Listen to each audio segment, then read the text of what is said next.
Veliki pozdrav, dragi ljudi. Imam nekoliko pitanja za vas. Da li ste možda do sada iskusili putovanje kruzerom? Da li znate kako funkcioniše ovaj vid putovanja? Da li vam ovako nešto izgleda interesantno? Ukoliko to jeste slučaj, dakle, ukoliko želite da saznate nešto više o odmoru na krstarenju, to možete učiniti u nastavku ovog videa. Za slučaj da niste informisani, na našem kanalu se već nalaze 2 videa o tome kako izgleda brod i koja su pravila ponašanja na brodu, odnosno kruzeru, tako da možete potražiti i ove videoklipove na našem YouTube kanalu. A sada, hajde da se detaljnije upoznamo sa krstarenjem. I u ovom videu ćemo vam detaljnije pokazati kako izgleda krstarenje zapadnim Mediteranom. Mi smo obilazile 3 zemlje, i to Italiju, Francusku i Španiju. Uživale smo i baš zato želimo sve naše utiske da vam prenesemo. Krećemo! Aranžman smo uplatile preko turističke agencije i to kao grupno putovanje sa polaskom iz Beograda u pratnji srpskog vodiča. Dakle, celokupna organizacija krstarenja je bila na turističkoj agenciji iz Beograda, te je Beograd bio tačka i polaska i povratka. Aranžman je bio takav da smo sve do polazne luke u Italiji putovali autobusom preko Hrvatske i Slovenije sve do italijanske luke Savona. Iz Beograda smo pošli u 15 časova, a u Savonu smo stigli u 10 časova i 30 minuta sutradan. Agencija je prilikom rezervisanja karata dobila termin za ukrcavanje na kruzer u periodu od 11 do 13 časova. Kako smo blagovremeno stigli, odmah smo se priključili redu za ukrcavanje. Prvo su nam preuzeli velike kofere, označili ih tagovima sa brojevima soba i poslali na ukrcavanje na brod, a mi smo morali individualno da prođemo proces čekiranja i kontrole vaučera i dokumenata. Tom prilikom su nas i fotografisali za brodske lične karte koje smo dobili pri samom ulasku na kruzer. Sve je prošlo bez ikakvih problema. Dragi moji, došlo je vreme da vam otkrijem gde ćemo provesti narednih nedelju dana. Iza nas je brod Costa Diadema. Dakle, narednih nedelju dana ovim brodom, ovim kruzerom obilazimo Mediteran. Vatite nas! Prvi susret sa kruzerom nas je ostavio bez daha. Pravi div na vodi. Te naravno nismo propustile šansu da se fotografišemo sa našom Costa Diademom. Na vratima nas je dočekalo osoblje koje nam je dalo dodatne informacije oko kabina, stvari i obroka. Po savetu našeg vodiča odmah smo preko automata ubacile novac na brodske lične karte kako bi mogle nesmetano da funkcionišemo na brodu. Usledilo je preuzimanje Costa aplikacije za mobilne uređaje u kojoj se nalaze sve bitne informacije oko kruzera. Sjajna stvar je što odmah od momenta ukrcavanja možete da obedujete, odnosno da odete na ručak. Čim nam je bilo omogućeno, otišle smo do naše kabine, ispred koje su nas već čekali naši veliki koferi. Veoma prijatno smo bile iznenađene kabinom i kvalitetom nameštaja kao i njenom opremljenošću. Oko 16 časova preko razglasa su nas pozvali da se odazovemo obuci za spasavanje. Ova obuka je obavezna, a neodazivanje povlači kaznu od 1350 evra. Svi smo željno čekali moment isplovljavanja kruzera iz luke Savona u 16 časova i 30 minuta. More je bilo predivno, a zalazak sunca vatren. Sistem funkcionisanja putovanja kruzerom je takav da kruzer noću plovi, a svako jutro, osim jednog celog dana, se putnici bude u drugoj luci i u drugom gradu. Na brodskoj kartici je svim putnicima naznačeno vreme za večeru. Mi smo dobili termin od 21:30. Pokušale smo da odemo od 19 časova, ali nisu mogli tada da nas prime jer nismo pripadale toj grupi gostiju.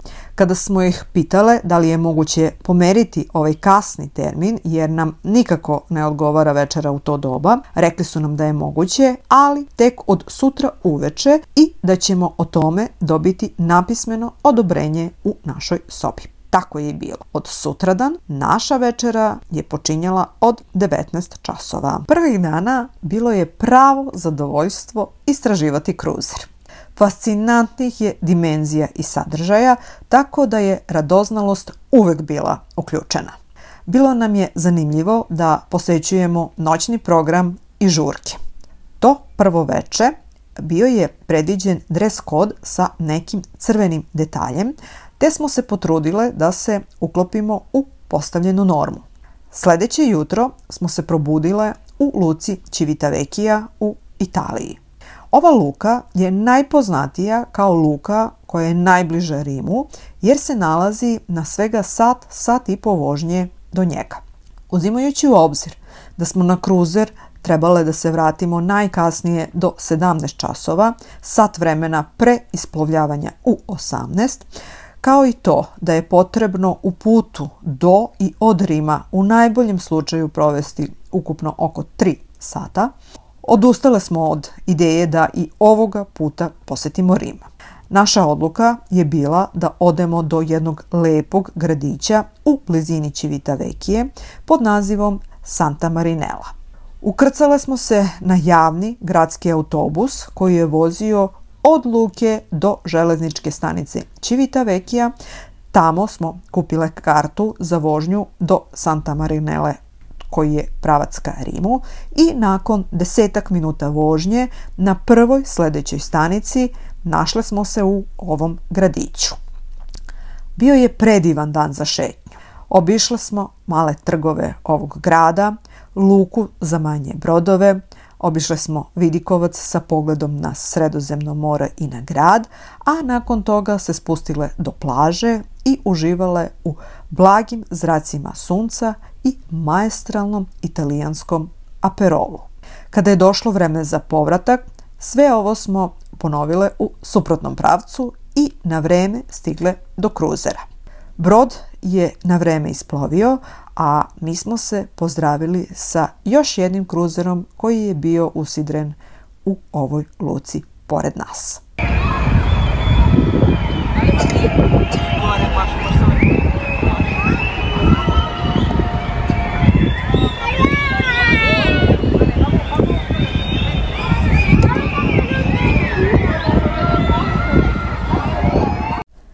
Sledeće jutro smo dočekale na Korzici, ostrvu koje pripada Francuskoj.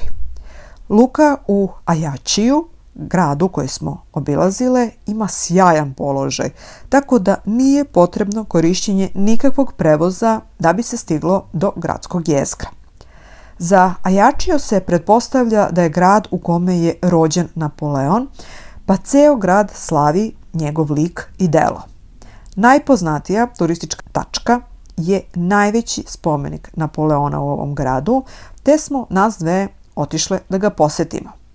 Nakon toga uživale smo šetajući kroz ovaj grad, a oko 15 časova smo se vratile na brod.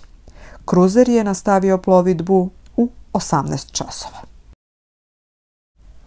Po planu, za sledeći dan je bila predviđena celokupna dnevna plovidba i dan na brodu. Ne bojte se, sigurno vam neće biti dosadno.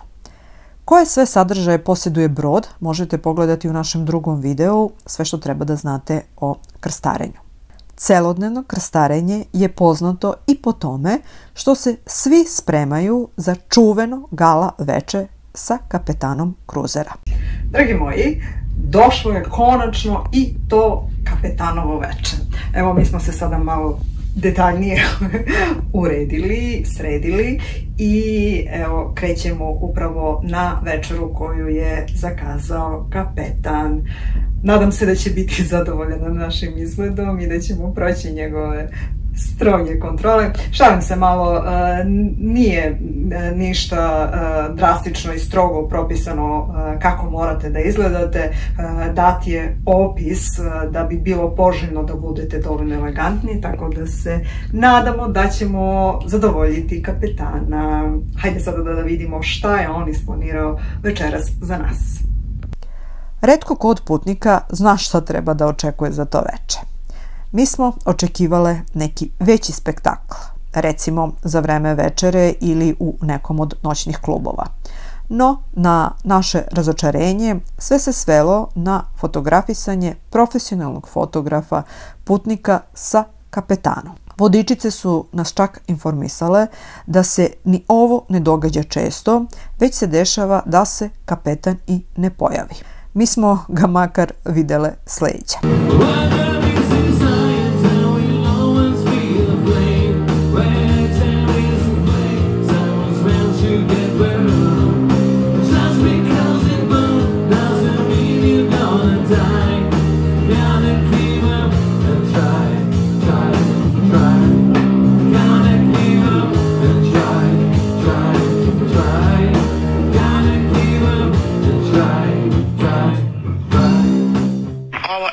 Krećem da drame. Sad upadam već u dramu i haos. Nikad ne znate kakva nezgoda može da vam se desi. Pogledajte. Odlepila mi se cipela. Srećem ovde. Postoji tepih celom dužinom, pa sam mogla da ih skinem i evo da stignem do sobe. Ako se pitate gde su završile cipele, evo odgovor. Antizi ćupre. Palma de Mallorca je dugo bila naš san i jedva smo dočekale jutro da se konačno upoznamo sa njom. Odlučile smo se za brodski transfer do grada koji je koštao 15 evra za ceo dan. Majorka nas nije razočarala. Baš naprotiv. Ostavila nas je bez daha i stavile smo je na listu za obavezni ponovni obilazak. Celu priču o ovom gradu moći ćete da vidite uskoro u posebnom videu, a sada možete pogledati samo nekoliko kadrova. Srećom, ovde smo imali dosta vremena za upoznavanje sa Majorkom, te smo isplovili tek oko 20 časova, a na kruzer su svi putnici trebali da se vrate do 19 časova. Usledila je i noćna plovidba do Barse. I ovoga puta smo rešile da kupimo transfer karte na brodu i po osobi ona je iznosila 13 evra za ceo dan. Mi smo Barsu posjećivale nekoliko puta do sada i već smo obišle sve bitne turističke tačke ovog grada. Zato smo rešile da malo uživamo i šopingujemo po nešto.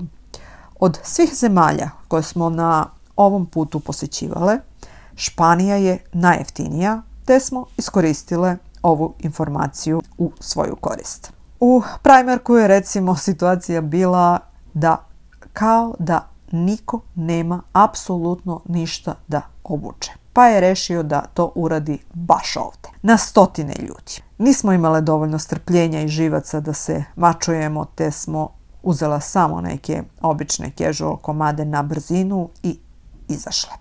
Srećom, u Desigualu je bila mnogo bolja situacija, te nismo propustile priliku da iskoristimo popuste i podnovimo se njihovim tašnama koje su za naše pojmove i potrebe savršene. Iz Barse smo isplovili u 18:30 i nastavili put ka Marseju. Ovaj grad nismo obilazile do sada i dosta smo očekivale. Luka za kruzere u Marseju je udaljena 7-8 km od centra i zato su nam preporučili da uzmemo brodski transfer koji je podrazumevao vožnju brodićem do gradskog jezgra. Cijena transfera je bila 19 € u oba pravca. U Marseju nas je dočekala ogromna gužva. Bila je subota, prelep dan, izašli su mnogi meštani ovog grada, došao je veliki broj turista sa kruzera, a uz to se održavao i svetski kup u ragbiju, tako da su ulice bile prepune. Uz svu našu dobru volju da stignemo do čuvene katedrale ili se makar ukrcamo na hop-on, hop-off autobus, nismo uspjele.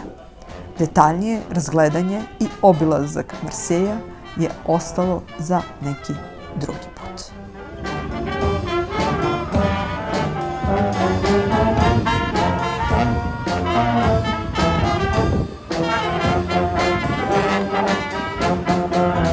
Poslednji brodić iz centra Marseja je pošao u 15 časova, a isplovljavanje kruzera je bilo u 17. Marsej je bio poslednji grad na ovom putovanju koje smo obilazile sa kruzera. Usledilo je poslednje veče, poslednja večera i pozdravljanje plivara, kao i pakovanje kofera koje smo morale da pripremimo do 23 časa, da bi osoblje moglo da ih pripremi za distribuciju u luku. Poslednje veče je i veče šopinga, jer su tada mnogi proizvodi iz prodavnica na sniženju. Ovo treba imati na umu pri krstarenju. Naše putovanje kruzerom je završeno jutrom u Savoni, gde se grupa i ukrcala prvog dana krstarenja. Nakon izmirenja svih novčanih obaveza, usledilo je iskrcavanje, napuštanje kruzera i odlazak do autobusa. Celu ovu proceduru smo završili do 10 časova. Dragi moji, 8 sati izjutra i mi smo ponovo stigli do Savone. Na taj način smo napravili krug, prokrstarili Italijom, Francuskom i Španijom i vratili se nazad. Mi smo apsolutno uživale u ovom putovanju, tako da svakako preporučujemo i vama da ukoliko imate mogućnosti obavezno probate nešto slično. Nadam se da su vam sve ove informacije jako značile, a ukoliko smo kojim slučajem možda nešto propustila da vam kažemo, možete nam postaviti pitanja ispod opisa ovog videa.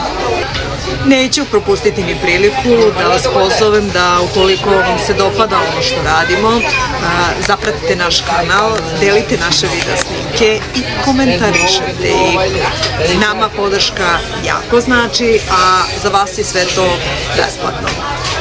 Veliki pozdrav odavde sa Costa Diademe.